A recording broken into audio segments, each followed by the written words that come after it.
Say it with me, for we walk by faith, not by sight. Hey guys, John with Cheap Old Cars and Corners. Before we get started in the video, hit the subscribe button. If you like the video, like it too, but just hit that subscribe button so you'll see more of the videos. Also, yeah, I'm trying to make money on YouTube. It is a business, right? And so, yeah, check out the merch store, link in bio and in the video description. Buy a shirt if you want. My wife and I make them here at the house, and we send them out, and they're really good quality shirts. So let's get into this video here and what this video is about. Also, before I start, I'm going to tell you what the video is about. The video is about how these new cars are way too heavy. Anyway, before I get too far into it, I'm trying to make my background more visually interesting. Just threw something together real quick. Obviously, there's not much happening on this side. Most of my stuff's over here. PlayStation 5 now, and there's speakers and all kinds of stuff over here. So I went ahead and put one of my videos onto YouTube. Will probably flag it as like showing copyright content or whatever. We'll see how that goes. So, and if they do, I'm just gonna have to like cut off this side of the screen. Okay. Anyway, this side, I threw my Misty Chrome bumper up with some lights on it and stuff. I don't know. It's something there. There's not just a wall over here. Okay. Anyway, the first thing we're gonna talk about is contact patch of tires versus weight of the car. Nerdy, boring stuff, but we're gonna do it. It's gonna be fun. Your contact patch of your tire. Your tire is a circle, right? And it's if you look at it straight on, it kind of if it's 2D straight on, it's a rectangle, right? Anyway, you have a contact patch like this on the ground, just this rectangle of rubber that actually touches the ground at any one moment. Wider doesn't exactly mean better straight line acceleration, because when you make your contact patch an inch wider, you got this like little square of contact that's extra. How you get more traction for going straight, going forward, like drag racing, is a taller tire. And you'll see like the really tall drag slicks and stuff that are like Top Fuel drag cars, they're like 36 inches tall or something. They're really tall, and then they get taller, and then they grow and get taller. And so that's how you get more contact patch for going straight. But how do you get more contact patch for going around corners? Well, corners, the width of the tire makes a big difference. And I'm looking at the Mustang GTD. Okay, I would talk about Camaros and other things, but they're non-existent right now. A ZL1 1LE Camaro is still a great car by all measures. I've never driven one, but everyone kind of still says it's just a great handling car. So okay, I'll take their word for it. I have a problem with the GTD. It has, I don't even remember, 800 plus horsepower somewhere in there, which is silly. But the car weighs, I got it here on my screen, 4,340 pounds. So before I go talk about contact patches stuff, I just want to talk about like Ford. I mean, Ford has obviously done their marketing research and they know that car will sell, but it seems like most people that online just care about straight line performance. And I get it. I look around the country. Thankfully, I live in a part of the country where there's some good cornering roads nearby. Not the best in the country, but pretty good roads. I can get to some places with some switchbacks and some fun curves, right? And I like corners. Most people in this country live in cities or more rural, flat areas, and there's not many corners. And so I kind of get the straight line thing, because if you don't have any corners, then the only thing you got is drag racing. And so, yeah, I mean, that kind of makes sense that most people be into drag racing, but, people are talking about this new Dark Horse SC, which I'm not really, it has the same problem as the GTD, but I'm going to focus on the GTD. It has the same problem. It's just too big and heavy. It's going to be too expensive. The GTD is like, it's stupid expensive. We're not even going to worry about naming prices on stuff right now, but like even the Dark Horse SC, it's unobtainium for most people. If you look at wages versus GDP, it's basically been flat with inflation, but inflation's been underreported since about 71. People will love to say that it's Reagan, but it actually made a little uptick during Reagan's years, but it continued the going out while the GDP and the actually went up. We went off the gold standard. I think that's the main problem. All that aside, there's just very few people that can afford nice things. And I say that because like I see so many people like, I bought this 77 Trans Am, because I'm into 77 Trans Ams. I had one. That was my first car. I see so many people like, I bought this one in high school, and I bought this one the year after high school, and all this stuff. I'm like, like in the late 80s when they were cheap? And they're like, no, I bought it brand new. Like, how'd you buy you know, it was a $6,500 or $7,500 car. I'm like, how'd you buy that brand new? And they're like, man, I just worked and saved up my money through high school, and you know, Dad let me borrow the car to get to work, and then you know, when I was in my senior year, I had enough money and went down and got a loan. You know, or they got a loan and they paid half of the car, and then the rest of it was like paid off in another 2 summers or something, working or while they were going to college, or just paying off. And I was like, can you imagine a high school kid now, just with a high school kid job, going and buying a brand new Mustang GT? Like, you're making $8 an hour, and you want to buy a $50,000 car? Bye-bye. It's just ridiculous what these things cost these days. Anyway, they're also too heavy. The cost thing it's a whole thing. We need a market reset in a bad way. Anywho, I'm going to get off of that and get back to the Mustang GTD and the contact patch, okay? So assuming the tires are about the same height between, I'm going to use my Bullet, or let's say the Mach 1 that's on the screen back there, right? Let's say we're going to use that as an example. Let's say the tires are about 26 inches tall, same height. And so that means your front to back distance of how much treads on the road is about the same. The only difference is the width. The Mustang GTD has 325s on the front and 345s on the back, and it weighs 4,340 pounds. That Mustang in that video back there weighs about 3,300 pounds. And then my Blue Bullet, I've done some things to it to make it a little bit lighter. It's about 3,250. I did some math, okay? The equivalent for a 3,300 pound car, this is pretty simple. What you do is you add up the section widths, and then you divide by the weight of the car they're on, and then you take that number, which in this case was, oh, it's not on the screen here because I did a formula. Anyway, you take the 1340 total section width, divide by 4340, and you get a number. And then you multiply that number times the weight of your car that you're going to, let's say a lighter car in this case. And so then what you can see is it gives you a number, and you divide that number by 4, and that is each corner section width that you need to have the same tire on the road per pound of car. Okay? Does that make sense? I hope that makes sense. In a 3,300 pound car, you need 255s at all 4 corners to have the same tire on the road per pound of car it has to haul around as the GTD with its 325s and 345s. So you look at that GTD, wow, it's got 345s in the back, they're huge, they're wide, all that stuff. Yeah, it's like a 3,300 pound car with 255s, which is 255s on one of these Mustangs is actually kind of narrow. They come with 245, 45, 17s from the factory. And then the Cobras, the 0304 Cobra had 275, 40 17s. And then I'm running like 265, 35, 18 fronts and 285, 35, 18 rears.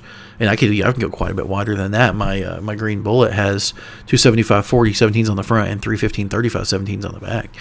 And so like I'm looking at my cars and I'm like, I've got more rubber on the road per pound of car than a Mustang GTD. So the Mustang GTD has 815 horsepower, and my car has, actually I can tell you how much. We're just going to do the same math. So 815, I'm not showing you the guys this right now, so but 815 over 4340, and then I'm going to put 3,300 pounds on the other side, okay? And so then it's a simple of equals, it's just a cross multiply and divide, so 3,300 times 815 divided by 4340. Yeah, okay. My car would need quite a bit more horsepower to have the same, a lot more horsepower.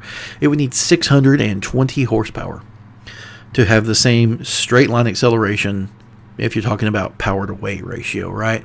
Now, obviously, it's going to have its, 8-speed or whatever, DCT in the rear and better weight distribution and all those things. I get that, okay? And it's obviously got inboard suspension. Now, I'm not saying my car could handle whatever, all that stuff. What I am saying is if you gave my car 620 horsepower and upgrade the suspension some, because, I mean, obviously the new Edge suspension was lacking from the factory. It was based on the 78 Fairmont, which became, the Fox chassis, right? It was the Fox chassis, but the Fox Mustang, and then the SN95 had had adjustments to it, and then they made the track width a little bit wider and the chassis a little bit different things for the new Edge. So, I get it. It's a compromised chassis, but subframe connectors. I don't even know about the torque arm. I've never run a torque arm. I have run torque arm in like F bodies, but so let's just say let's just go maximum motorsports. Let's go subframe connectors. Let's do front coilovers, normal springs in the back because you can get the adjustable height lower control arms. And I don't really like that car wasn't designed. I mean, it wasn't designed to have coilovers in the front either, but the front is strong enough to handle it. The rear, I really don't like in the new edges doing coilovers where the shocks would go because those shock towers were never meant to handle that kind of load. And so you do normal springs in the rear, and then you got your jacker, your weight jackers or whatever, your adjustable rear lower control arms. So let's say K-member in the front, non-offset A-arms from Maximum Motorsports, coilovers in the front. I like Bilstein, so Bilstein's right. And then rear lower control arms in the rear, different springs, Bilsteins and shocks in the rear, and their Panhard bar to keep the rear end centered in the car. Okay, you do subframe connectors. If I didn't say that, I think I did. You do that to one of those cars. You give it 620 flywheel horsepower, which honestly wouldn't be that tough to do. If you did that with the cars are already a little bit nose heavy, so if you did that with, let's say, like a supercharged Coyote, which, you take a supercharged Coyote, it'd be hard to get it down too, so you have to run a really fat pulley to slow the blower down. But 620 horse, you could do that with an LS pretty easy. I couldn't do 620 horse flywheel with the factory 4.6. If I did, I could definitely do it with better rods. So let's say I throw a supercharger at my current car, and then do Coyote Gen 2 rods. I think it was the Gen 2s is the one you use. Gen 2 rods, not that expensive. I would probably want to go ahead and find a forged crankshaft from, I wouldn't have to, but it'd be a peace of mind thing. Forged crank from Mach 1, a manual Mach 1 or a Cobra, because they had the same crankshaft. Gen 2 Coyote rods. You throw that together with the supercharger, and yeah, you're spending some money at this point and stuff, but you're nowhere near the hundreds of thousands of dollars the GTD costs. A big thing about those cars is the Michelin Pilot Sport. I'm looking all around. I'm not looking at the camera. I apologize. But I'm just trying to remember and think. The Michelin Pilot Sport Cup 2R tires, which have about as much tread depth as my desk. It's nice and flat. And they're super grippy and stuff. That's the kind of a thing I really don't like. Like, everyone going for the best lap times and stuff. All these companies are chasing these best lap times, and some people are bragging about it, but then everybody's just like, well, the ZR1X is faster in a quarter mile, so what's Ford even doing? I'm like, okay, one, brand loyalty's dumb. Two, what? Come on, guys, like, these are not drag racers. The ZR1X has 1,064 horsepower in the rear, and then it has batteries and the front drive system. I want to say it's like 1,250 total horsepower that it has. I don't remember exactly. Yeah, I mean, it's got some all-wheel drive action, and it's going to be quick in the quarter, and it runs they were getting like 8.6s, 8.7s, so upper 8.6s to low 8.7s. That's really fast. That's really, really good. Cool that it does that, but again, it's like the drag racing thing. I don't know why people are so hung up on it. I mean, I like watching drag racing, sure, and I go out and every now and then run somebody or something, and it's fun, but it's not like my whole thing. And people seem to forget about corners.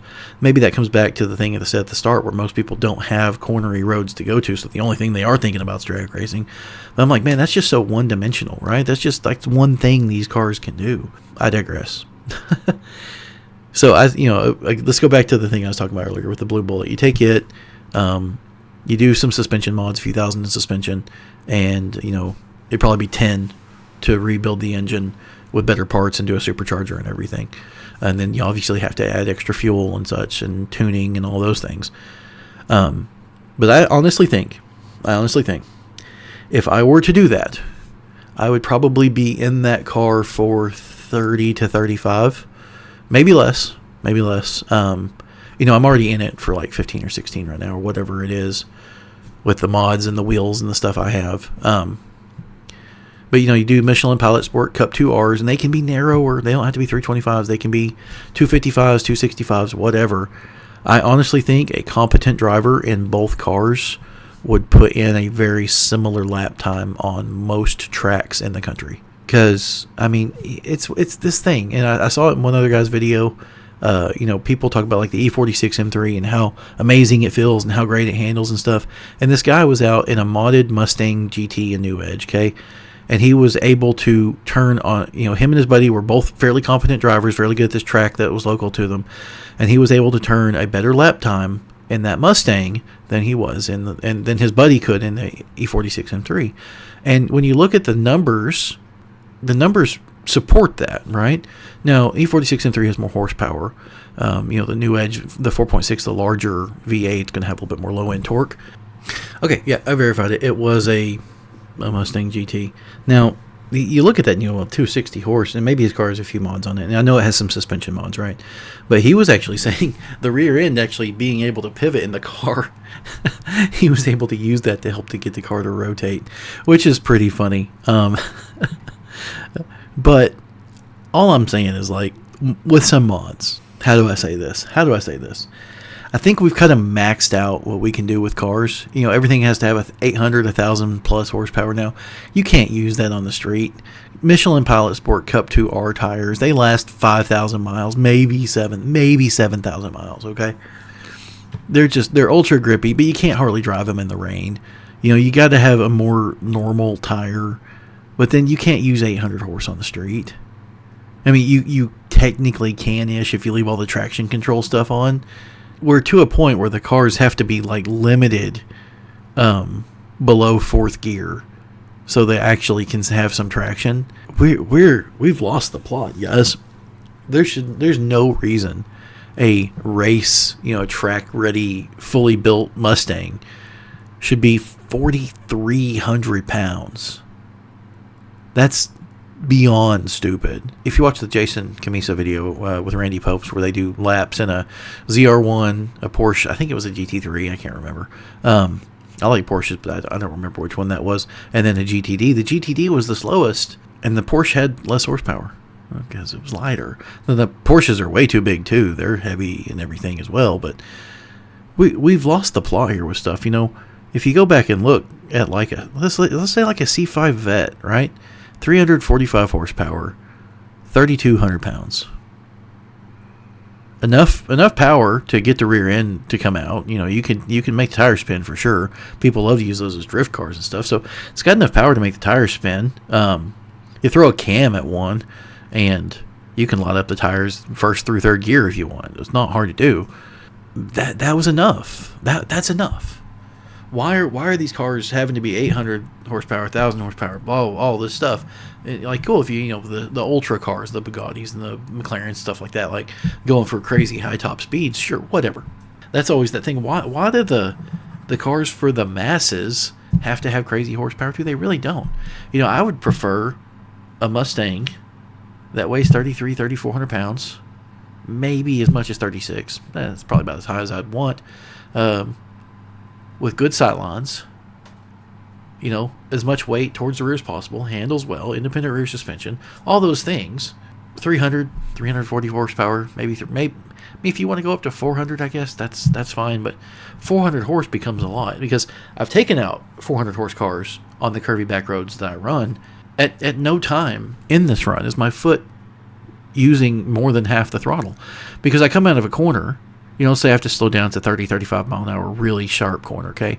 I get through the corner, rear end's starting to come out a little bit, and I'm getting it back in the gas, getting it, it's nice and straight, and I get in the gas pretty hard, let's say 3/4 throttle, 30-something mile an hour. It's probably second gear. It could have been first, but, I was in second because came down from third. It's just easy getting second for the corner. You're in the corner, you come back out of it, you're up in torque, and then you hit third, and you look down and you're doing like 120 in a 45, right? But it's crazy. It's wild. My Mach 1 that I had was modded quite a bit. I don't know the actual horsepower that it made, but I think it was, I was told that it was 335 wheel, okay? And what would that be? I'm just using this as an example. So 335, so equals that divided by 0.85 is 394 flywheel, okay, if you take a 15% driveline loss.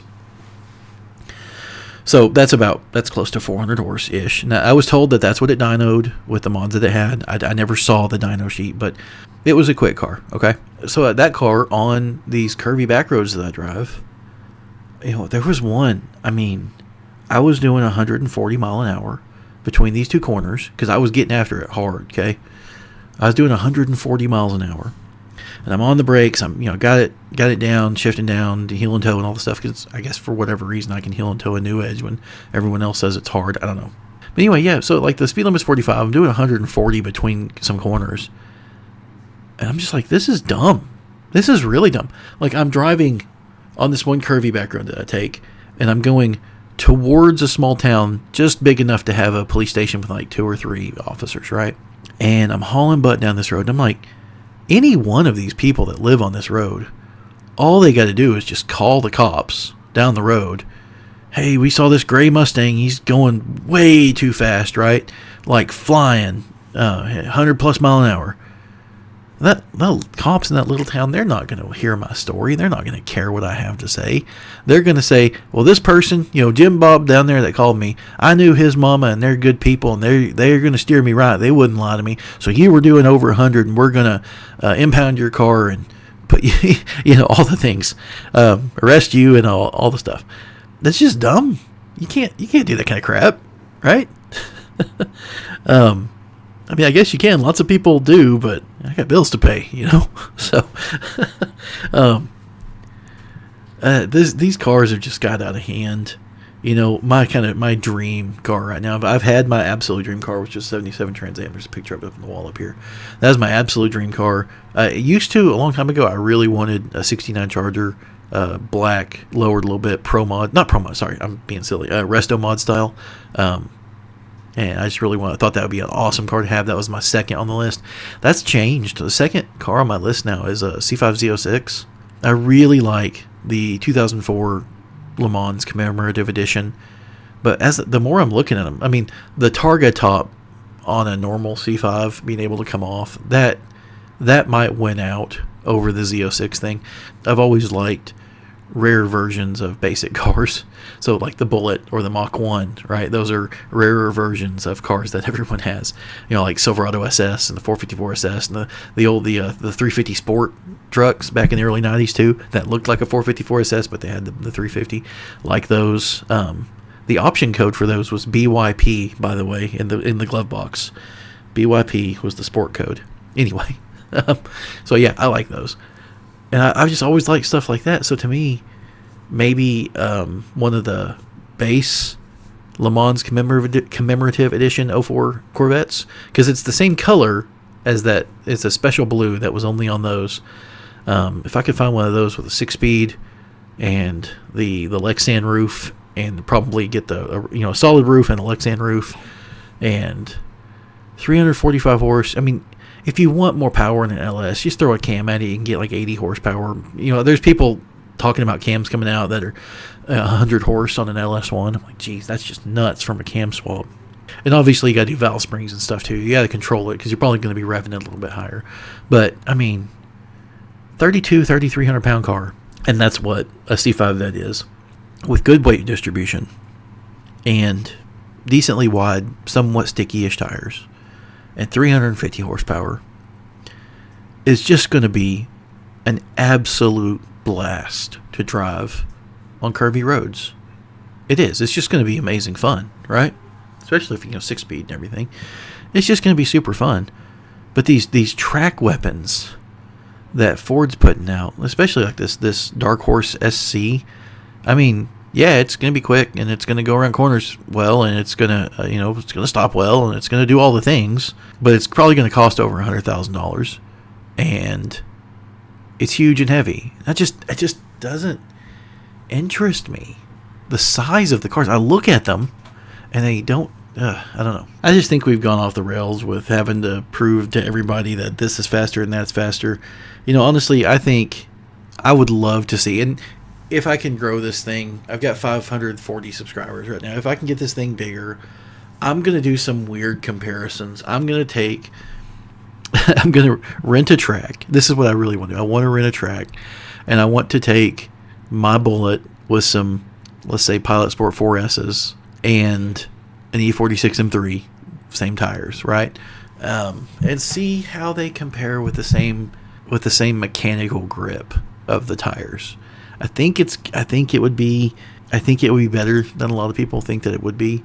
I'd love to see, let's say, a Mach 1 with some mods, because you can, on the 2-valve cars, bolt-ons don't really do much for you, but on the 4-valve cars it does quite a bit. So I would love to see a Mach 1 with some lightning stuff done to it, right? You see if you could get 50-60 pounds off the nose, swap out the seats for Corbeau seats. I'm a Corbeau ambassador, by the way. Go check out Corbeau seats. See if you could drop 150 pounds out of the car without compromising too much, right? Without making it super loud or whatever inside. Let's see if you could drop 150 pounds off the nose of the car, go lithium-ion battery and different things, right? Good brakes, upgrade the brakes, but not upgrade to bigger, better brakes, but just better pads, stainless steel braided lines, better fluid that's not going to boil, and take that car out with some Maximum Motorsports parts, right? With some suspension mods. And how does it compare to like a base C5 Corvette? Love to do that, guys. I would love to do that, because I think with very few mods, these cars, well, they're just not garbage. Everyone they're garbage. They have, they handle so poorly and all this stuff. And I'm like, I've got very little in my car, and I know what it can do, and it's not bad. It's really good. The tire thing blew me away. I'm going to come back around to that.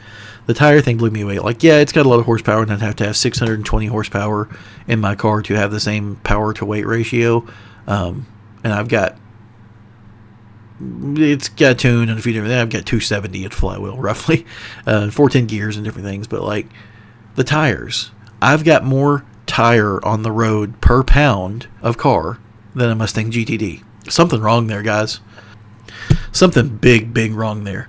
That GTD needs to weigh 3,500 pounds at most. At most. Okay? The Mustang has lost its way. It's too expensive. It's too big and heavy. It's way too tall. I mean, I walked up to a Hellcat once, and I was like, the car comes up to here on me. And I'm like, I'm not short. I'm average height. I'm 5'9" or 5'10". I don't know. It depends on who measures me. I'm somewhere in there. I'm average height, okay? And I'm like, this car is enormous. And then I kind of liked the Mustangs up to, I don't know. I liked the later S197s. The S550s, they're just big and heavy. I know they don't feel like Mustangs to me, because what was the Mustang? Right? What was it? It was, and this goes for the Camaro, and because the Camaro was made on a different chassis as well. The first gen Camaro shared the same chassis as the Nova. So if you got a Nova, you can get a lot of parts for them. And then the Firebird as well shared a chassis. I don't know about the Dodge stuff. I have no clue about the Chrysler Corporation pony cars from back in the day. But like the first Mustang was based on another chassis. The second Mustang was based on another chassis. The third Mustang was based on the Fox chassis for the Fairmont and other family cars and stuff. I think we've just lost over. The trucks are the same way. The trucks are huge. Everything's big and enormous and heavy. And I'm over here driving a lowered 2.4, Chevy Silverado from 2004. 2004 lowered 2.4. How about that? Anyway, and it's not that heavy, and it's just better. I don't like heavy cars. I drove a Lotus Elise once, and that ruined me. I don't like heavy cars. I'm even thinking about Mustangs heavy, but I'm looking at it going, well, I mean, I've removed like 40-something pounds out of the middle of it by changing seats to the Corbeau seats, and I want to change the battery at some point. I want to do stuff for springs and different things, but I don't know. Like, I go out and I'm pretty happy with my 260-something horsepower. Now, it does leave a little bit to be desired. Even with the 410 gears, a little more power could be fun. So I can see like 350 horse. But that just takes me back to, like, I think the C5 Vet's like the perfect car. I think I'm going to end this now. How long have I been talking? I've been talking for 38 minutes. Okay, I can cut this down into something. Guys, check out the merch store. I'm not wearing one of my shirts right now, one of my business shirts. I need to wear those in every video so I can have, advertising purposes. Yeah, check out the merch store. Link in bio and in the video description. Like and subscribe. I hope you enjoyed this. These cars are just too daggum heavy. I'll see you guys in the next one.